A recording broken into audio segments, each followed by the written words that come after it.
When you hear that food is safe and effective and that it's okay for you to consume, we hope that that guidance is coming from understanding what additives are, understanding how food works in our body, understanding what's bad and what's good for us. But there's a new story that came out that shows that some of the things that we're adding may not actually be good for us. But why are we adding it? Well, there tends to be a lot of money behind that additive.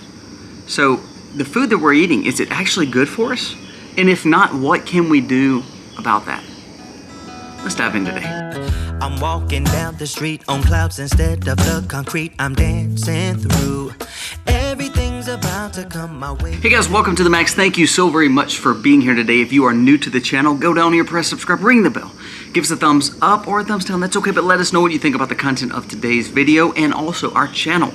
It's amazing, the last 3 or 4 days we've done something totally different. Our goal is to make sure that our channel is getting out as much information as we can, but make it to where it's common sense for you, wisdom seeking for us, and that we can do our own research and we can raise our family in a more sustainable, independent way to where we know what's going on so we can be more prepared. So let's talk about today. There's a new study that came out that said 73% of the US food supply is considered ultra processed. Now you say, okay, well, what does that matter? I mean, it's okay. Every food is processed in some form or fashion, right?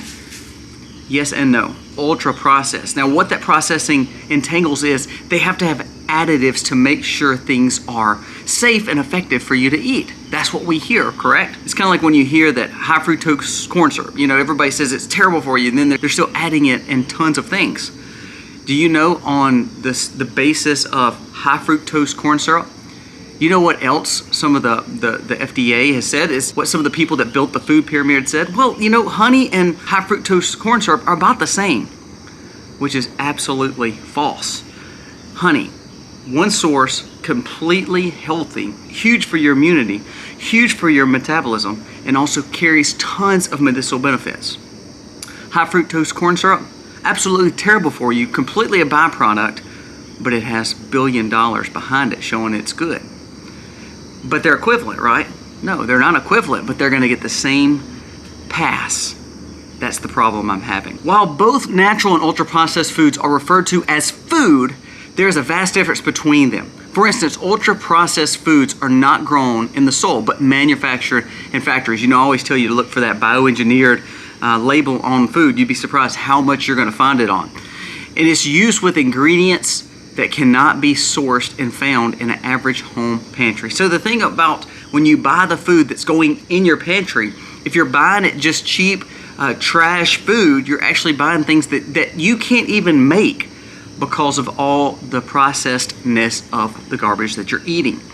Listen to this, beyond conventional additives such as preservatives, colors, flavors, and new additives are starting to emerge. Stabilizers, emulsifiers, firming agents, leavening agents, anti-caking agents. Now, anti-caking agents, for instance, if you eat our cheese, we're gonna make cheese today, that cheese will be good for about 10 days in the fridge. I can't shred it until I'm ready to use it. Why? Because when you shred it, it goes into a bag of some sort and it's gonna cake back together, correct? Because it's fresh cheese, it's made with raw milk. The difference in that cheese and shredded cheese at the store is it's got a caking agent on it.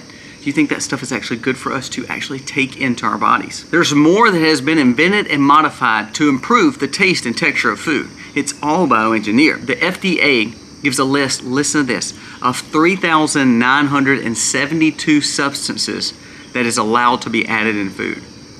So you can have up to 4,000 different additives on your food. Quote unquote, keep it safe, keep it lasting longer. Is that really what we want when we talk about shelf stableness? Now I try to teach shelf stableness as canning, dehydrating, freeze drying, and making sure you're taking that natural element and learning how to do something that naturally is supposed to happen. Like curing meat with salt and sugar and honey. That's the good ways of doing things. But this is showing you, well, you could just use all these chemicals and it's supposed to do the same thing. You wonder why we have so many health problems right now, and this really started back in the 60s and 70s. When did all the obesity and all the sicknesses and all the diabetic problems and all the cancers really started showing their ugly head? Around the same time, huh? Before we go any further, a word from our sponsor of today. Today's sponsor is Incogni. I'm literally sitting at my computer right now doing work, doing editing. At the same time, I want to be able to be safe. I want to make sure my kids are safe. I want to make sure that all my data that I personally have online is safe. Well, that's where Incogni steps in. As we live our life more on the World Wide Web, what we've realized is our information is even more at risk than it's ever been. It's actually up around 42% more of a risk to be online than it was just a few years ago. So who are the ones that we're at risk with? It's data brokers, people that are getting our information, crazy telemarketer calls, crazy emails you get, or the random text. All that is because you are getting online and you are unsafe as you surf the internet. Data brokers are getting that information. They're getting it off apps that you're getting for free and you're downloading. Also, do you realize how much your name, your address, your phone number, your personal information is shared across, and you had no idea that all these people had your information? In steps Incogni. What they do is they go online and they find all your names, all your last name, all your information that is so pertinent and so personal about you. For instance, there's been times where I've looked online and all of a sudden I get my report and realize, how in the world did they know that?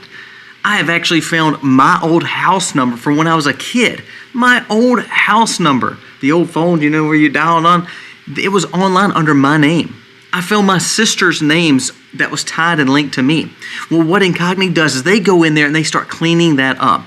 It's amazing. It's like you have your personal assistant going in and making sure you're safe as you scour the internet. There is no worse feeling when all of a sudden you realize that you have been doxxed or that you have been taken advantage of. Take back your personal data with Incogni. You will be glad that you did. Go try it out. There's a link below, incogni.com/themax. Use the code THEMAX and you will get a 60% off discount on the annual plan.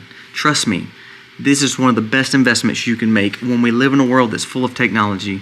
Use Incogni, because then you know when you're on the internet, your information is safe and it's personal and it's yours. Try Incogni today. I want you to listen to this story. It came from Epoch Times. It says, widely used and deemed safe food additives are actually more harmful than really thought. If I go out and I process a chicken, or I have a farmer that processes a chicken, I'm gonna get that chicken and it will be chicken. Nothing's on that chicken other than maybe cleaning it with water and then basically putting it in ice or gonna cook it or whatever you're gonna do. It has one source. If I choose to put salt and pepper on it, it has, two other sources on that chicken. Things I could literally buy or things that I could literally grow. If I wanna put rosemary or I wanna put some kind of flavoring or seasoning right from the kitchen garden, I can do that. The average fast food chicken has over 50 to 75 additives in it. Do you think that's normal? Do you think that's good for you? Do you believe that's causing health deterioration? So then I come back to say, why is the FDA allowing these things to happen? Well, what you don't realize is a lot of these big players, these big additives, these big companies, they all have millions and millions and millions of dollars of lobbying money right behind them to where they can push these things. That's why we say when we hear about scientists coming out with this new study, or when we hear that all of a sudden the FDA has passed something else, or the USDA has passed something else, or the CDC, or whomever other three-letter agencies, because the representatives are so tied into it, because the three-letter agencies can feel monies coming to them too from lobbyists, don't you think everything that we have heard could be possibly skewed?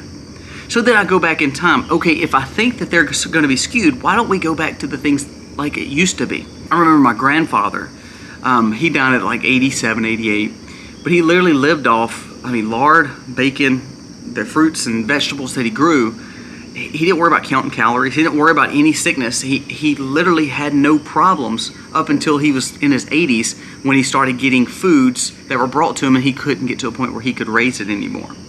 We've built a mentality to where we've forgot how food is actually raised, so then therefore we think that we can go just buy it in town and it's convenience, it's easy. But what we're actually doing is we're actually causing more harm to us because we're eating all this garbage food.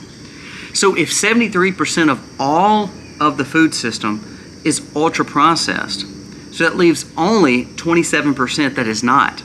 Of that 27%, are you trying to get that in your diet? Now, there's nothing wrong with eating a box of macaroni and cheese every once in a while. There's nothing wrong with going out and buying a pizza here and there. But if that becomes our whole life and all you're doing is eating that, then you're going to have to live with the consequences of probably bad health. These additives have not been tested. They've been paid for to make sure they go into testing and they make sure that they get tested and test positive. I think about it all the time, how you can literally buy Roundup in about, I think, 49 of the 50 states. You can literally buy poison to spray around your crops in 49 of the 50 states. However, only about 10 to 15 states allow you to sell raw milk. Does that make sense to you? I can literally go and buy store-bought meat, and that store-bought meat can come back with a contamination situation, or that store-bought meat can make me sick because it was not held correctly, or that store-bought meat may be made up of, that ground beef may have 1,000 other animals in it because it's all put in one vat, then it's prepackaged and given to you. How do I know of those hundreds of cows that got put in that ground beef that it's safe? I don't. But if I go to my farm and I can go ahead and process this steer that I have out here, that's the one source. That's all I need. But you know, you have to have certain permits and certain licensures in some states to allow someone to come buy meat off your farm. So do you actually think it's for your safety when they try to hold up the farmer or hold up a homestead or hold up someone trying to sell garden goods, or you think there's bigger players behind it? That's what you need to be asking yourself. And then when you ask yourself that, say, well, then why do they want me eating this ultra-processed food? Is it because they want me healthy? Is it because they want to make sure that I am taken care of and I have a lot of food? No. Why is ultra-processed food and garbage food the cheapest? Because they want you to buy it and they want you to eat it. What does that mean? Think about it. Name one person in your life that is living on healthy foods, and then name another person in your life that's living on pure fast food, and let's just check their health out. Let's see what they're actually on. You'd be surprised how much that crappy food that they're eating, it reciprocates into more medicine. It reciprocates into more doctor's visits. It reciprocates into a longevity of medical problems than a healthy body. Now, I'm not saying all processed food can be bad, but I'm saying when we start realizing that, when we start thinking that we can process food and make food and engineer food way better than God and nature can do, and what the blessings of just having something from the ground. When we think that we can do that, then we have a God complex, and then we're going to make for an unhealthy and unsustainable civilization. Look at where we're at right now. Have you just went somewhere? Have you went to your local grocery lately and saw where most people are shopping?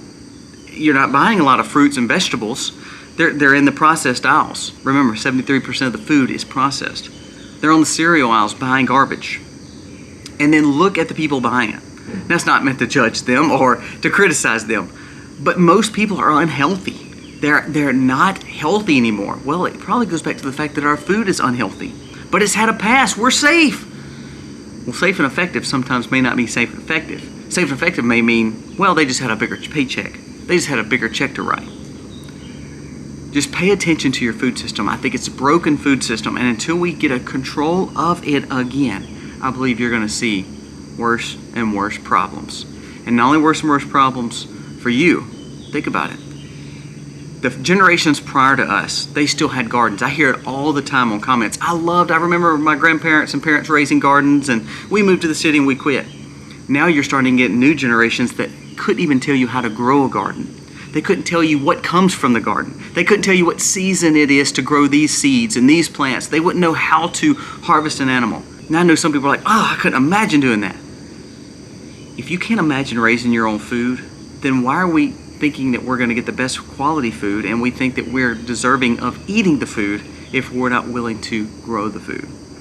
At some point in time, we've got to wake up and realize the ultra-processed garbage food that they're making in the manufacturing mills is actually not good for us. And we may just need to go back to simpler times and start eating the things that our grandparents and great-grandparents and most societies ate for thousands of years. Why would those things be bad if it made civilization go for all these years to think all of a sudden now we got to change it? That is scary, because what's behind the change? Go back and just do your research. From 1950 to 1970, you saw a lot more food additives added to your food. And from then till now, you're up to 4,000 additives that can be added to your food. So instead of getting a typical chicken breast, you're getting 50-something additives added to it. Instead of getting a simple piece of bread that takes 4 ingredients for us to make in our home, if you go to the store, you can't even name how many ingredients is in that bread. How many times have you seen maltodextrin on the aisle? How many times have you seen riboflavin on the aisle that you can just purchase and add to your bread? Do you have to do that when you make homemade bread? No. So why are we thinking all these additives are good for us? All right, I'll get off my soapbox for today. It just breaks my heart to see people unhealthy and literally they're starving for good quality food. And if we would just learn to say, you know what, I can't grow everything, but I may can source it, and I may can buy organics, or I may can go to a place that grows good, wholesome food. The biggest pushback is this: well, it costs more to buy healthy food. No, it actually doesn't. If you think about buying the ultra-processed garbage food for cheap, think about your health cost from here till then. Think about all the medicines you may have to be on because of all the stuff that you've put in your body.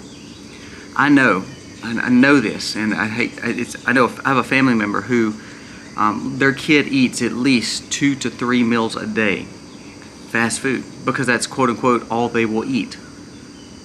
They're setting their kid up for failure. And I know you think, well, food can't make you fail. Yes, it can. That is the source of how do we feed the body? How do we feed our energy? How do we make our bodies work better? It's with good quality food. And when we miss that, then we're building a lazy, lethargic, obese, medicated generation. To where, remember what Yuval Harari from the WEF said, if we can keep them drugged, medicated, fat, lazy, playing games, then we can control. Might be more to the story. All right, guys, let me know your thoughts. Comment below. If you live in the cities or apartments, can you grow food? If you can, do it. If not, go to the closest farmer's market you can and you source good quality foods. If not, if you have some kind of land, if you have some kind of yard, start growing it. Edible landscapes, building kitchen gardens, building raised beds. I've got videos on all that. So check it out, because you need to learn to grow food and make sure that you're eating the best quality, because I don't believe the government has our best interest at heart. Let me know your thoughts. God bless. I won't slow down.